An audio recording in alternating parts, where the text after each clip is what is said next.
মানবতাবিরোধী অপরাধের মামলায় শেখ হাসিনা, আসাদুজ্জামান খান কামাল ও চৌধুরী আব্দুল আল মামুনের বিরুদ্ধে এরই মধ্যে ৪৫ জনের সাক্ষ্য গ্রহণ শেষ হয়েছে। প্রসিকিউশন বলছে আর কয়েকজনের সাক্ষ্য নিয়েই এ মাসেই শেষ হবে সাক্ষ্য গ্রহণের অধ্যায়।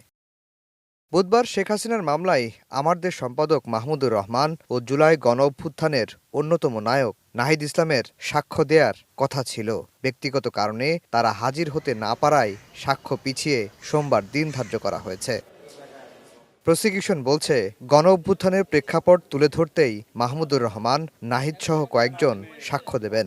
ট্রাইব্যুনাল সময় মঞ্জুর করে আগামী সপ্তাহের সোমবার পরবর্তী সাক্ষ্য উপস্থাপনের দিন ধার্য করেছেন। আমরা আশা করছি যে জনাব মাহমুদুর রহমান সাহেব এবং জনাব নাহিদ ইসলাম সাহেব ওই দিনই ট্রাইব্যুনালে সাক্ষী হিসাবে উপস্থাপন করতে পারব।